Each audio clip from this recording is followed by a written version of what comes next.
오늘이 2021년 한 해가 시작되는 첫 수요일입니다. 한 해가 시작되는 첫 수요일 성경 공부 하나님께서 기쁘게 받아주실 것입니다. 또한 우리도 꾸준히 성경을 공부해서 성경적인 지혜가 넘치셨으면 좋겠습니다. 오늘은 출애굽기 12장에 나오는 6월절이 무엇인가를 공부하도록 하겠습니다. 구약시대 이스라엘 민족에게는 전통적인 명절이 있었습니다. 그 명절은 6월절, 무교절, 맥추절, 수장절, 칠칠절, 오순절들이 있습니다. 그 중에서 6월절이 가장 큰 유대인의 명절입니다. 구약과 신약 성경에서 6월절이란 말이 참 많이 나오는데요. 6월절이란 뭐냐? 오늘은 6월절에 대해서 공부하도록 하는데요. 교회 다니는 분들은 이 6월절에 대해서는 분명히 그리고 또 확실히 이해하고 아셨으면 좋겠습니다. 6월절이란 유대인들 즉 이스라엘 민족들이 구원받은 날입니다. 이스라엘 백성들은 애굽 땅에서 430년 동안 살았습니다. 그들이 애굽 땅에 들어와서 살게 된 이유는 야곱의 아들 요셉이 애굽의 총리로 있었고 가나안 땅에는 심한 기근이 들어서 가나안 땅에 살던 야곱의 식구들이 더 이상 먹고 살 수가 없어 요셉이 총리로 있던 애굽으로 이사를 왔습니다. 처음에는 야곱과 더불어 그의 가족들 약 70명이 애굽 땅 고센이라는 땅에 머물게 되었지만 점점 백성들이 많아져서 430년이 지난 후에는 약 200만 명이나 되는 큰 민족이 되었습니다. 그러는 가운데 요셉은 죽고 요셉을 알지 못하는 사람이 애굽의 왕조가 탄생했습니다. 아마 이때 왕권이 바뀌면서 이스라엘 사람들을 우대하던 정책이 탄압 정책으로 변경되었을 것입니다. 애굽의 바로 왕은 이스라엘 백성들이 자기 땅에서 강하게 성장하자 그들을 노예로 삼아 강제로 노동을 시키기 시작했습니다. 위협을 느끼고 이스라엘 민족들을 견제하고 핍박했다고 볼 수 있습니다. 그러자 이스라엘 백성들은 고통 속에서 하나님께 부르짖었습니다. 하나님 우리를 구원해 주십시오. 하나님 우리를 해방시켜 주십시오. 그렇게 기도했습니다. 하나님께서 이러한 이스라엘 백성들을 보시고 그들을 애굽 땅에서 인도해내시기 위해서 모세라는 하나님의 사람을 선택하시고 모세에게 이스라엘 백성들을 해방시키라는 사명을 주셨습니다. 그 사명을 받은 모세는 광야에서 애굽으로 가 바로 왕을 찾아가게 됩니다. 그리고 바로에게 내 백성을 내어달라. 우리가 광야에 나가 하나님을 섬기겠다라고 말합니다. 그러나 애굽 왕이 순순히 백성들을 내줄 리가 없습니다. 바로 왕은 모세의 말을 듣지 않았습니다. 하나님의 말씀을 거역했던 것입니다. 그래서 애굽 전역에 10가지의 재앙이 내려졌습니다. 지난번에 말씀드렸습니다만 바로 왕과 모세의 힘겨루기입니다. 사실은 바로라는 신과 하나님과 주도권 싸움이라고 볼 수 있습니다. 그래서 10가지 재앙, 개구리, 파리, 이, 독종 하나같이 다 지독한 재앙이 애굽 땅에 내렸습니다. 그런데 바로 왕은 이스라엘 백성들을 풀어주지 않습니다. 그러다가 마지막 10번째 재앙을 당하게 되는데 애굽 온 땅에 사람과 짐승 중에 처음 난 것을 모두 죽이는 재앙이었습니다. 사람으로 말하면 모든 맏아들, 장자들을 죽이는 것입니다. 이것은 동물도 마찬가지였습니다. 그러나 하나님께서는 이스라엘 백성들까지 죽이려고 하지 않으셨습니다. 그래서 이스라엘 백성들을 살려주시라는 그러한 계획을 세우게 됩니다. 그것이 바로 6월절 사건이다 볼 수 있습니다. 6월절은 애굽 백성에게 저주의 날이지만 6월절 사건을 통해 이스라엘 사람들은 죽지 않고 살아난 구원의 날이었습니다. 그러나 이스라엘 백성 중에서 누구나 다 구원받은 것은 아니었습니다. 유월절 사건에서 구원받기 위해서 흠 없는 어린 양을 잡아 그 피를 문 좌우에 그리고 또 문 위쪽에 피를 발라야 하는 것입니다. 그러면 죽음의 천사가 그 집을 지나갈 것이라는 것입니다. 그래서 지나간다, pass over, 한자로 말하면 유월, 넘어간다 해서 유월절이 되는 것입니다. 유월절은 어마어마한 재앙의 날이었습니다. 세상에 그런 환난과 죽음이 이전에는 없었고 이후에도 없었을 것입니다. 온 나라가 곡소리가 들리고 온 나라에 죽지 않은 집이 없었다고 기록되어 있습니다. 그런데 여러분, 살아난 사람들이 있었습니다. 어린 양의 피를 바른 집에 있던 사람들은 다 살아났습니다. 여러분, 이 유월절 사건은 바로 예수 그리스도의 구원을 의미하고 있다는 사실입니다. 예수 그리스도의 피가 있는 사람에게는 구원과 생명이 있습니다. 그러나 예수 그리스도의 피가 없는 사람은 죽음이라는 것을 유월절 사건을 통해서 우리에게 암시하고 있는 것입니다. 구약성경 전체를 통해서 확실하게 예수 그리스도의 구원 사역을 보여주고 있는 것이 유월절 사건이고요. 그 사건이 출애굽기 12장에 아주 자세히 기록되어 있다는 사실입니다.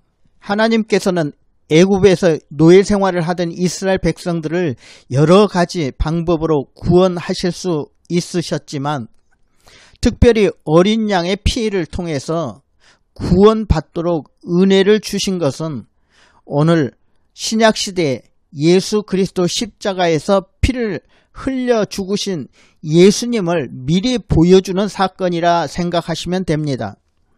앞으로 될 일을 미리 보여주는 것입니다. 그것을 예표라고 말합니다. 앞으로 될 일을 미리 보여주는 것을 예표한다고 그렇게 말합니다. 그래서 구약의 모든 사건은 신약의 예표라고 볼 수 있습니다. 구약의 구원 사건의 예표는 신약의 예수 그리스도를 미리 보여준 사건이라 이렇게 생각하시기 바랍니다. 그래서 침례 요한은 예수님이 지나가실 때 보라 세상 죄를 지고 가는 하나님의 어린 양이로다 라고 말하는 것입니다. 기독교의 위대한 전도자 사도 바울도 예수님을 말할 때 유월절 어린 양 예수 그리스도라고 부르고 있다는 사실입니다. 구약시대 유월절이 왜 있었다고 생각하십니까? 이 다음에 오실 예수님의 구원 사역을 보여주시려고 유월절 사건이 있었다고 생각하면 됩니다. 하나님의 백성인 이스라엘 백성을 바로의 억압에서 건져내는 것이 유월절이고 죄와 사탄 마귀로부터 우리를 구원해 주시는 것이 십자가 사건입니다. 둘 다 해방과 구원을 설명하고 있다고 보시면 됩니다. 하나님께서는 어떻게 해서든지 우리를 구원해 주시는데 그런 하나님의 마음을 하나님의 구원 섭리라 말합니다. 그리고 사람들이 하나님의 구원 섭리를 생각하면서 역사를 기록하는 것이 바로 구원사관이라 이렇게 말합니다. 여러분도 역사를 구원사관적으로 봐야 한다는 말 들으셨을 것입니다. 또는 구속사관이라고도 하는데 모든 역사가 하나님의 인도하심 가운데 흘러간다는 것이 구속사관 또는 구원사관이라 말합니다.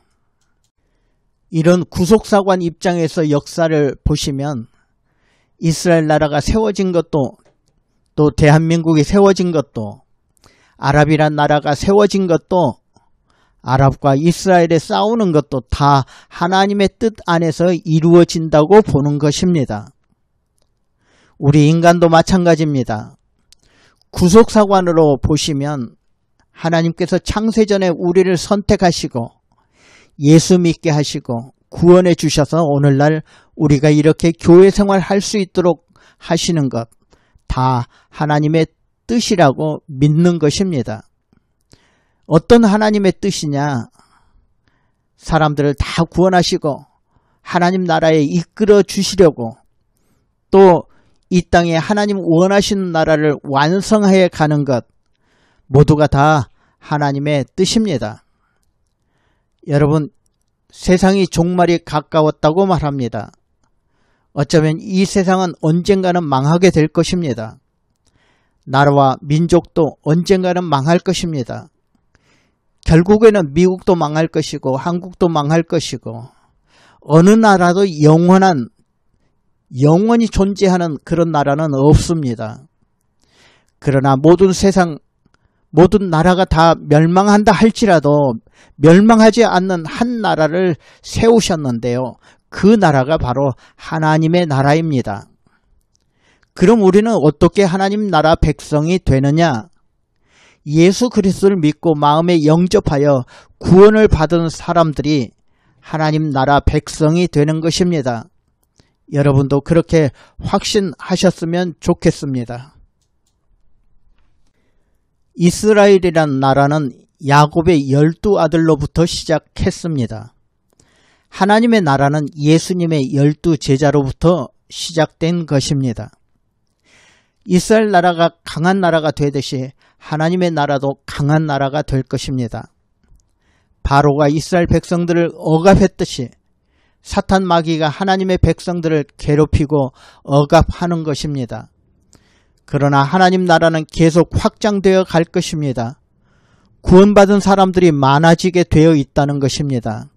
그러다가 복음이 땅끝까지 전파되고 구원받은 백성이 많아지면 예수 그리스도께서 재림하시고 하나님이 통치하는 새 하늘과 새 땅이 이루어지는 것입니다. 이것이 하나님 나라입니다. 이때 우리는 그 영원한 나라에서 하나님을 섬기며 사는 것입니다. 유월절을 설명하다가 구원에 대해서 설명하고요. 또 구원관, 구원사관, 구속사관까지 얘기해 드렸습니다. 그러면서 하나님 나라까지 말씀드렸는데 이렇게 귀한 유월절에 관한 내용을 사람들이 모르시거나 잊어버리시면 안 됩니다. 그래서 출애굽기 12장 14절에 보시면 하나님께서 매우 중요한 명령을 하나 말씀하셨습니다. 그 명령이 뭐냐? 너희는 이 날을 기념하여 여호와의 절기를 삼아 영원한 규례로 대대로 지킬지니라. 하나님께서 이스라엘 백성들을 애굽에서 탈출시키신 이후에 이 사건을 대대로 지켜라 라고 말씀하신 것입니다. 그래서 이스라엘 백성들은 그날 그 유월절 사건 이후로 오늘날까지 수천 년 동안 이 말씀대로 유월절을 지켜오고 있는 것입니다. 왜 하나님께서 이스라엘 백성들에게 유월절을 지키라고 명령하셨을까요? 유월절 역사의 의미를 제대로 알고 오늘날 신앙생활 제대로 하고 또 미래 희망을 주시기 위한 명령이라고 생각합니다. 우리가 과거를 기억한다고 할 때 그 기억은 크게 세 종류가 있습니다. 하나는 단순한 기억입니다. 있었던 일을 있던 그대로 기억하는 것입니다. 또 다른 하나는 파괴적 기억입니다. 과거에 있었던 일이 내게 부정적인 영향을 미쳐서 기억할수록 나를 괴롭히고 온통 과거 속에 나를 가둬놓는 그런 기억입니다.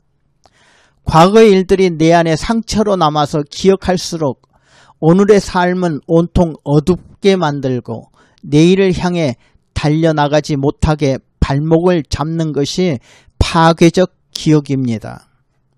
그리고 또 하나 창조적 기억이 있습니다. 과거에 있었던 일들이 내게 긍정적인 영향을 미쳐서 기억할수록 내게 교훈을 주고 내게 용기와 격려를 줍니다. 이런 기억들은 오늘의 삶을 밝게 만들고 나아가 밝은 미래를 약속해 줍니다. 그런 의미에서 오늘 성경에 나와 있는 유월절 사건을 자손 대대로 지키라고 하신 것은 바로 창조적 기억을 더듬으면서 우리가 믿음의 깊은 단계로 들어가기를 원하시는 하나님의 뜻이 있다고 믿으시면 됩니다. 6월절 사건을 통해 저와 여러분의 믿음이 흔들리지 말라 하는 그런 뜻입니다. 안타깝게도 오늘날 많은 그리스도인들이 자기가 누구인지 왜 살고 있는지 의식하지 못하고 살아가는 사람들 참 많습니다. 그러나 분명한 것은 우리 믿는 사람들은 세상 사람들과는 다른 존재들입니다.